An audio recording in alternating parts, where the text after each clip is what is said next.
Anatoly Fomenko and Gleb Nosovsky developed a method of deciphering not only the main horoscope of a zodiac but also the additional astronomical information that is usually present on it.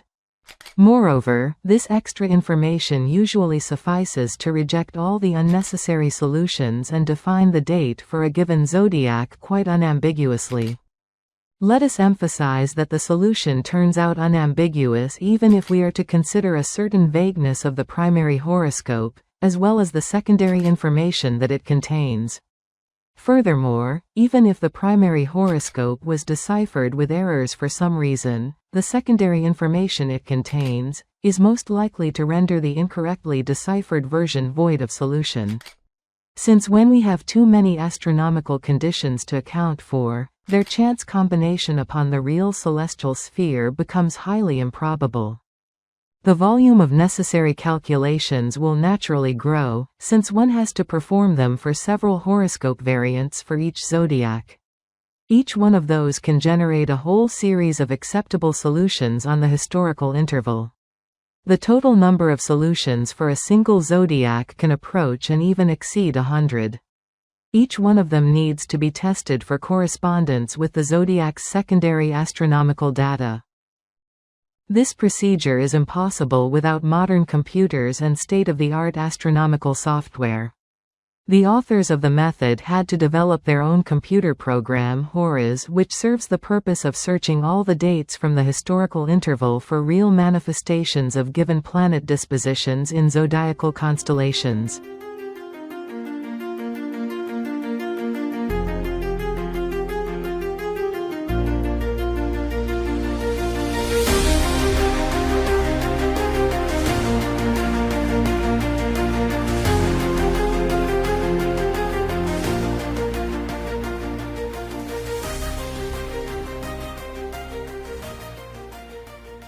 The ancient Egyptian zodiacs are almost always explicitly linked to burials.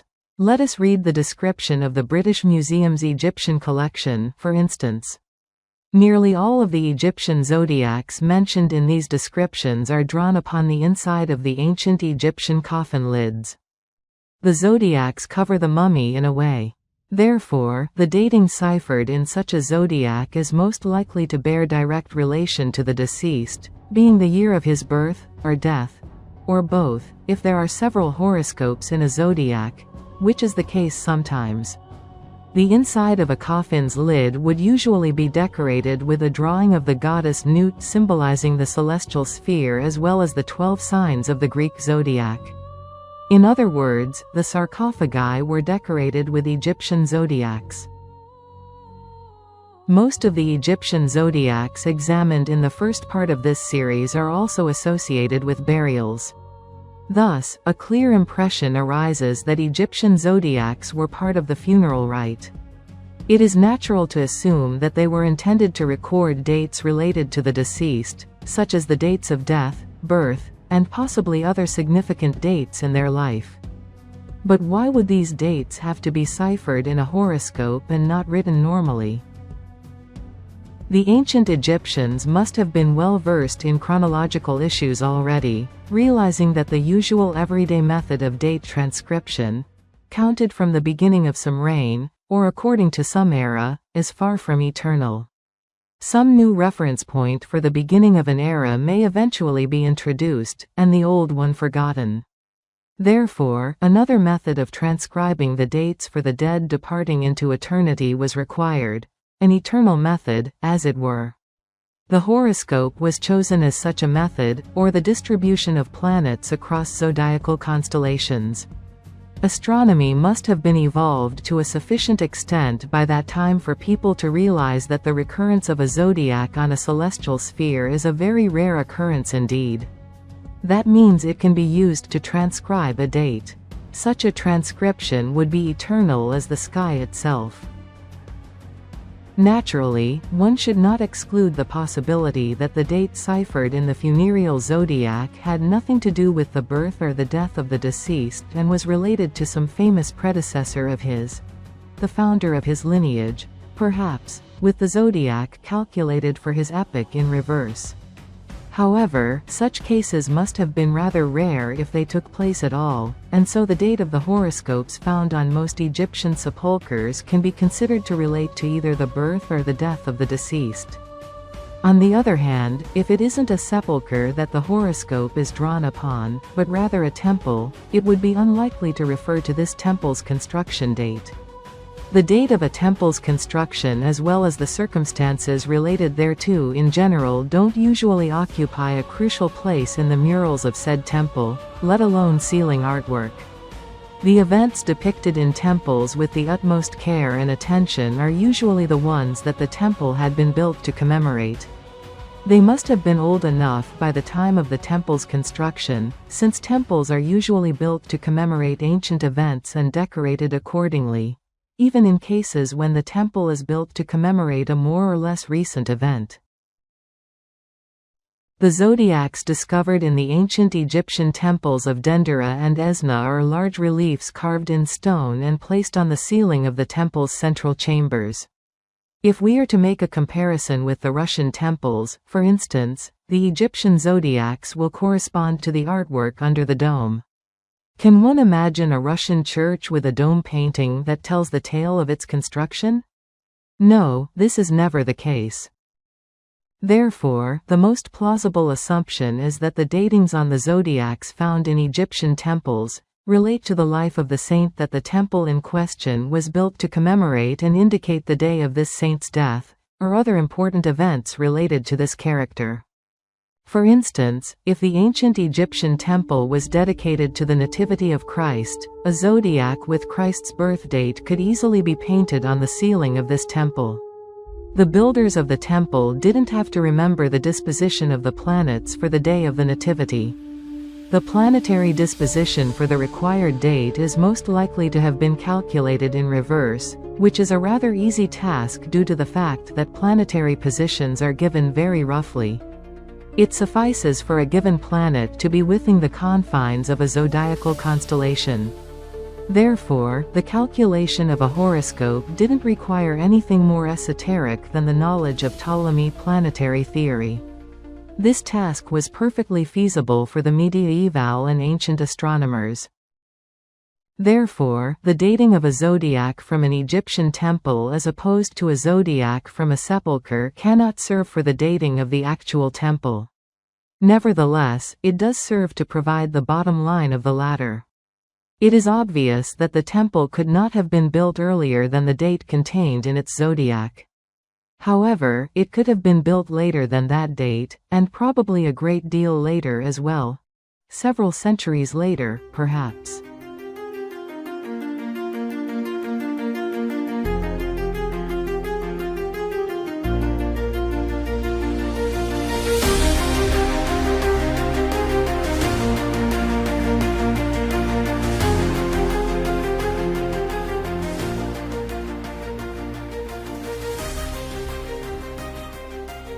Very high quality and detailed reproductions of several Egyptian zodiacs are contained in the Napoleonic description of Egypt. It was published in France in the beginning of the 19th century in the wake of the French invasion of Egypt that had taken place from the year 1798 to the year 1801. In their research, the authors of the new chronology have used all the painted, drawn, and photographic copies of the Egyptian zodiacs. The round zodiac of Dendera, also known as the zodiac of Osiris. It is a ceiling relief carved in stone. The description of Egypt contains a drawn copy of this zodiac, and also a shaded drawing. All the symbols on the zodiac have been copied, including small details. Comparing a drawn copy of the round zodiac of Dendera to the photographs of the original made in the Louvre demonstrate the drawn copy to be all but free of errors.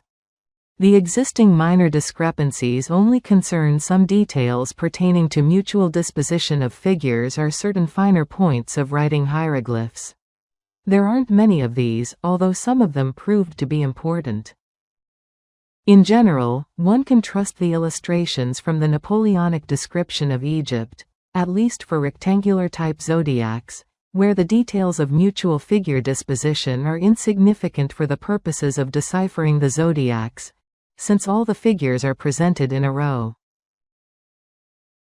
As for the round zodiacs, there is only one such item in the description, namely, the round zodiac of Dendera. The round zodiac of Dendera has survived in its entirety. There had been no losses, chips, chiseled off figures etc. when the drawn copy was made. According to modern photograph, the zodiac remains in excellent condition. The long or rectangular zodiac of Dendera is a ceiling relief carved in stone. It is a zodiac of the rectangular type, which means that all of its figures are lined up in rows.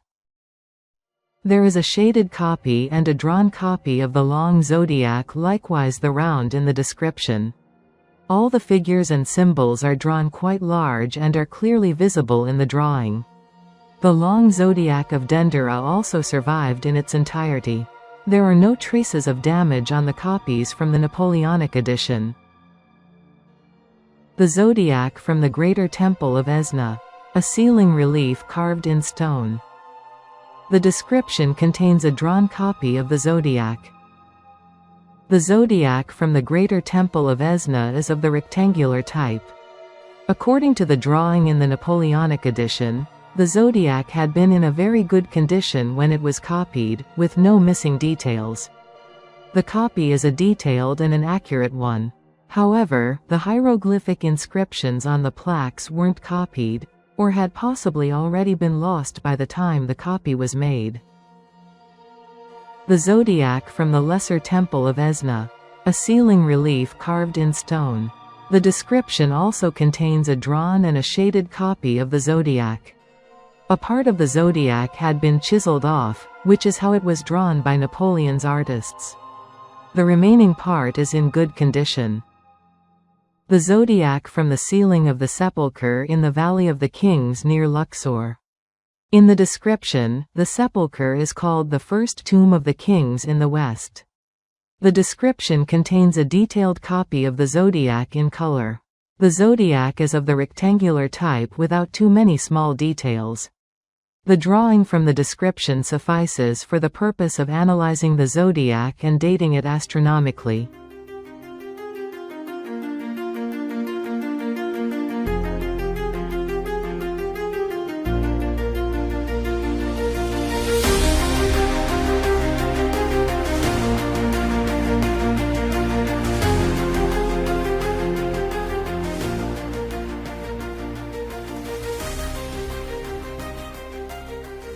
Napoleon's artists were aspiring to achieve high precision in the allocation of the zodiacal figures that would be close to photographical. They would copy everything they could make out, even the minute details. However, they also introduced stylistic alteration into the appearance of the figures, making the latter more elegant and refined, as though applying the style and technique of their epoch to the drawings of the Egyptian zodiacs. Thus, the drawings from the description cannot be treated as photographs. A comparison with the photographs demonstrates that the real zodiacs from the Temple of Dendera are a lot more primitive and much rougher than they look on the drawings of the Napoleonic artists. Here one sees two drawings of the goddess Nut from the Dendera temple, neighboring the round zodiac, presented for comparison. The first one comes from the drawing made by the Napoleonic artists, and the second, from a modern photograph. The strong stylization of Nut's figure in the Napoleonic drawing is striking. At the same time, the position of her body was copied with the utmost care. Let us point out that unlike the original where Nut is drawn naked, she ended up wearing a transparent dress on the drawing. However, the artists apparently tried to make the dress that they had added as unobtrusive as possible. The face of Nut also appears to be a fruit of the artist's fantasy. On the photograph one can only see a general contour of a human face, which was either chiseled off, or left unfinished initially. Here one can see the same fragment of the round zodiac of Dendera as presented according to the Napoleonic drawing and a modern photograph. The drawing is precise enough, yet some of the figures underwent a stylistic transformation. It concerns the faces which are done a lot more accurately than in the original. The Egyptian relief contains rather generalized outlines of faces. All one manages to see is the kind of head a given figure has: human, falcons, lions, etc. The faces of the figures on the drawing are a lot more handsome than the sketchy original. In certain cases, the details of mutual figure disposition on the round zodiac of Dendera were lost by the Napoleonic artists. After all, it is next to impossible to attain photographic precision with nothing but the naked eye for a composition this complex. Here one sees one and the same fragment of the round zodiac in its three versions: modern drawn copy, most probably copied from a photograph, the Napoleonic drawn copy from the description, and the shaded drawing from the description. And this is a photograph of this part of the zodiac. It is visible that the modern drawn copy is the most precise of all. Upon it we see a figure of a wayfarer who's standing upon Virgo's ear of wheat or touching it with his foot, just as it is depicted on the zodiac itself. However, in both Napoleonic drawings, shaded as well as drawn, this figure is at a considerable distance from Virgo's ear of wheat. The error of Napoleon's artists is far from harmless. The matter is that the wayfarer on the zodiac symbolizes a planet, whereas the ear of wheat in the hand of Virgo is Spica, the brightest star in the constellation of Virgo. The fact that the wayfarer planet touched Spica, Virgo's ear of wheat, probably means a superimposition of the planet over a star, or a very close proximity between the two. Bear in mind that Spica is located extremely close to the ecliptic plane, and so planets can really approach this bright and famous star and even become invisible outshone by it. Apart from that, the hieroglyphic inscription over the head of the wayfarer, above the asterisk, was transformed into a coiled snake by the Napoleonic artists. However, in reality it isn't a snake, but rather three hieroglyphs: to walk, foot, fabric, bend, and knife, semicircle with a handle, comprising the inscription, SBK. We are most likely to be seeing the old name of Mercury here, namely, Sebek. This is how Mercury is referred to in the Egyptian zodiacs, according to the prominent 19th-century Egyptologist, Heinrich Brugsch. Thus, what we observe in the present example is the loss of important astronomical information bearing direct relation to the deciphering and dating of the round zodiac of Dendera from the Napoleonic drawings. Furthermore, this information also became distorted. Fortunately, this case is an exception rather than a rule. In general, the drawings from the description of Egypt are sufficiently precise. Here we see a photograph of a fragment of the long zodiac as compared to the Napoleonic drawing and shaded drawing of the same fragment. One sees that the copies to be precise in general, although the figures in the drawing appear somewhat stylistically altered. Apart from that, on the drawings from the description both female figures are wearing long dresses, which look completely different on the photograph. A number of small details got lost, which can be observed quite well in the photographic close-up of a fragment of a long zodiac's picture. It is easy to observe that the original was represented well by the Napoleonic artists, however, they missed on some of the important details. In the following area of the long zodiac of Dendera, for instance, the falcon's head in the table above the head of the girl on the right is omitted. The star above the head of the girl on the left was also omitted, likely due to its poor condition and the fact that it was apparently unnoticed by the artists. The bird in the table above the head of the male figure on the right is a falcon, and the drawing transforms it into an ibis. The Egyptian cross which one sees in the hand of the male figure on the photograph is absent from the drawings. The shapes and especially the garments of the girls are afflicted by stylistic embellishment to a great extent. However, let us reiterate that all such omissions from the description of Egypt only pertain to individual details of drawings. In general, the Napoleonic copies of the Egyptian zodiacs represent the original with sufficient precision.